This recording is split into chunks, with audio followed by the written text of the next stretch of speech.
कुछ ऐसा कर कमाल के तेरा हो जाऊं, ओ कुछ ऐसा कर कमाल के तेरा हो जाऊं, मैं किसी और का।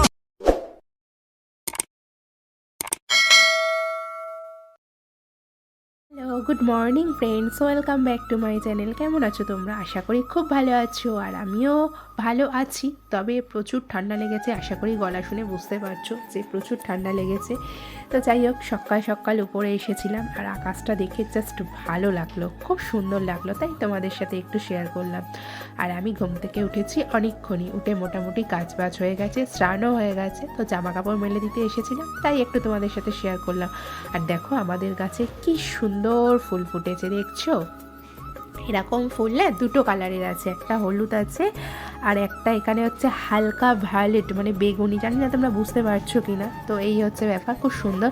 তবে এখনও গাঁদা ফুল ফোটেনি, তবে জানি না কবে ফুটবে। যাই হোক, দেখছো হলুদ ফুলগুলো খুব সুন্দর লাগছে, তাই একটু তোমাদের দেখালাম। তো এই ফুলগুলো আমি কিন্তু তুলি না, মাঝে মাঝে একটা দুটো তুলি ঠাকুরকে দেওয়ার জন্য, কিন্তু সবসময় তুলি না।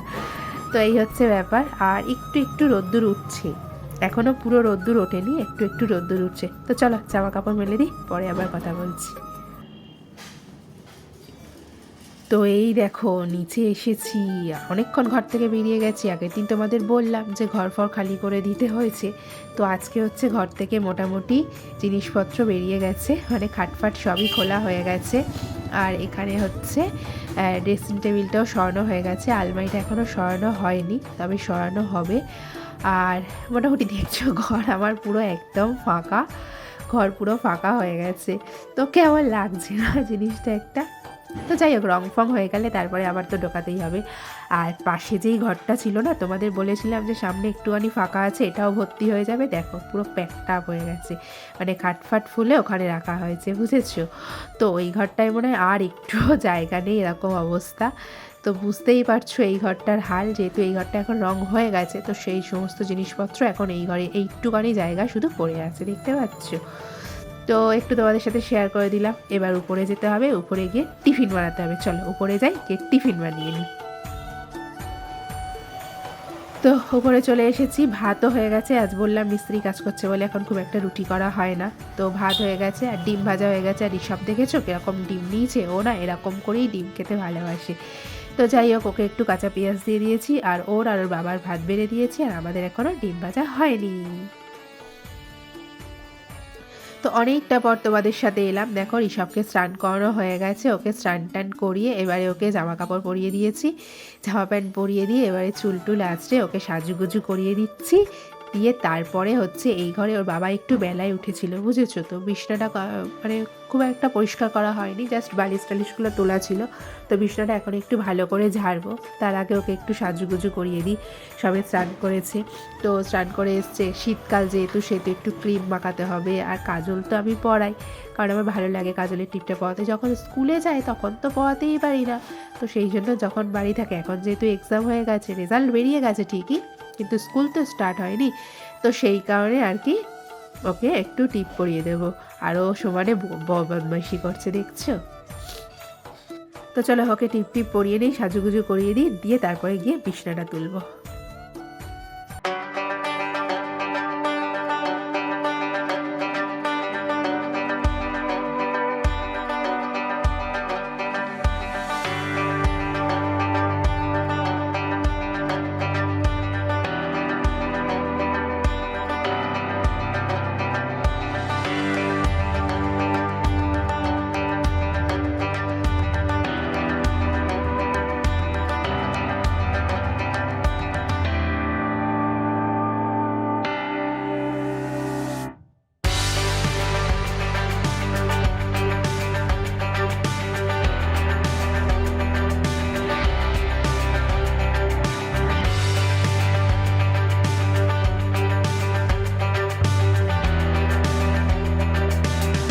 সাজুগুজু কমপ্লিট হয়ে গেছে, আর ও এখন গেছে হানি আনতে, বুঝেছো? মধু মধু ওকে 12 মাসে স্নান করে উঠে মধু খাওয়াই, তো শীতকালে তো আরেকটু বেশি খাওয়াতে হয়। তো এনেছে, এবার মধুটা খেয়ে নিই, মধুটা খাইয়ে টাইয়ে দিয়ে একটু জল খেয়ে নিই, তারপরে আমি আমার কাজে লেগে পড়ি, আর ও কাজে মানে দুষ্টুমিতে লেগে পড়ি।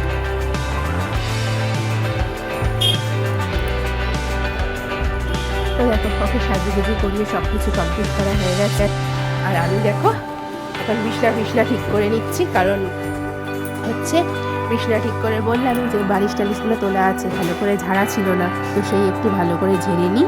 ভালো করে ঝেড়ে টেড়ে নিয়ে তারপরে হচ্ছে রান্নাবান্নার দিকে যাবো। এখনো রান্নাবান্না হাত দিইনি, বুঝেছো?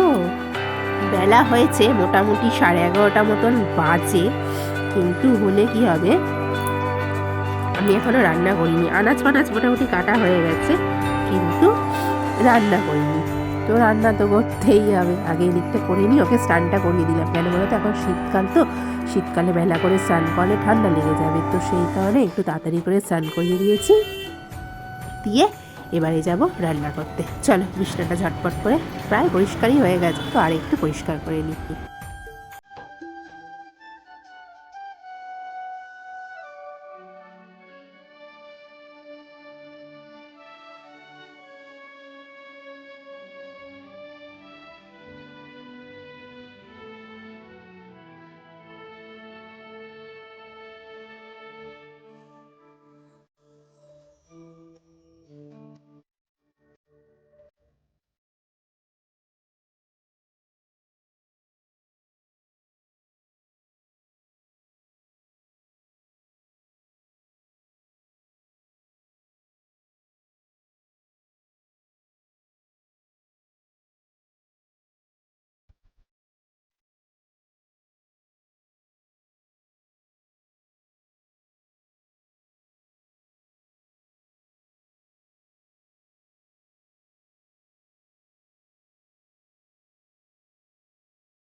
তো দেখো রান্নাঘরে চলে এসেছি, বললামই যে মোটামুটি আনাজ ফানাজ কাটা কমপ্লিট, ঝোলও প্রায় বসানো হয়ে গেছে। তো এবারে হচ্ছে ঋষভের ঝোল হয়েও গেছে বলতে পারো, বসানো হয়ে গেছে কি। তো যাই হোক, ঋষভের ঝোলটা তুলে নিচ্ছি, কারণ ঝাল দিলে তো খেতে পারবে না। তো ওরটা তুলে নিয়ে আমাদেরটা ঝাল দেবো।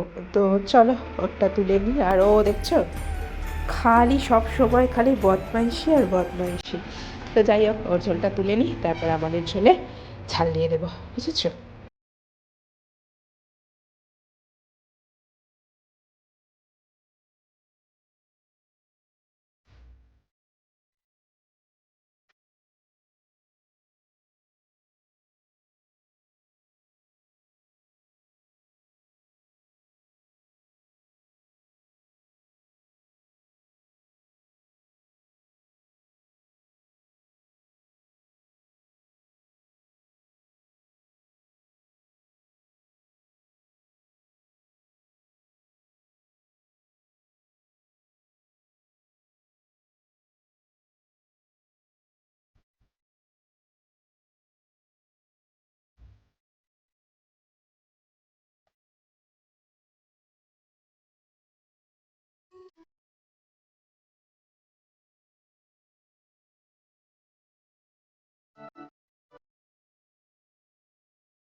রান্না বান্না কমপ্লিট, গ্যাস ফ্যাস এবার পরিষ্কার করে নিই, নিয়ে তারপরে হচ্ছে ঋষভকে খাওয়াতে বসবো।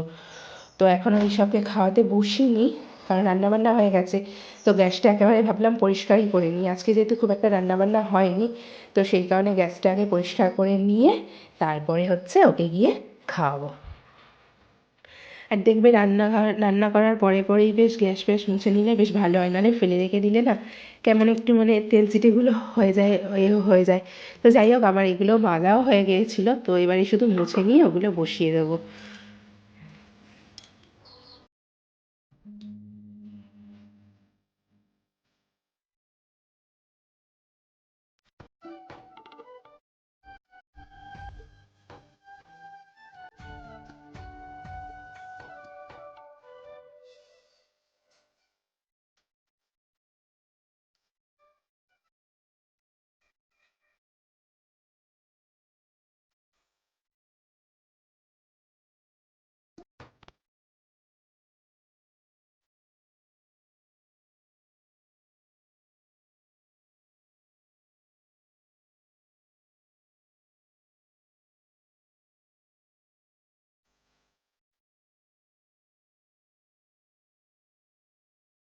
তো দেখো অনেকটা লং টাইম পর তোমাদের কাছে এলাম, আর দেখো আমার ঘরের রং কমপ্লিট হয়ে গেছে।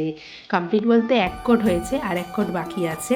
তো ঘরের মেঝে তো রঙগুলো পড়ে, এবার রঙগুলো পড়লে সেগুলো না তুললে তো দাগ হয়ে যায়, সেই জন্য হচ্ছে আমার হাজব্যান্ড আর যে মিস্ত্রি কাজ করছিল সে হচ্ছে রঙগুলো ঘষে ঘষে তুলে দিচ্ছিল। তো চলো আজকের ভিডিওটা আর বড় করলাম না, এখানেই শেষ করে দিলাম। সবাই ভালো থেকো, সুস্থ থেকো, সাবধানে থেকো। দেখা হচ্ছে নেক্সট ব্লগে তোমাদের সাথে আবার। এখন টাটা।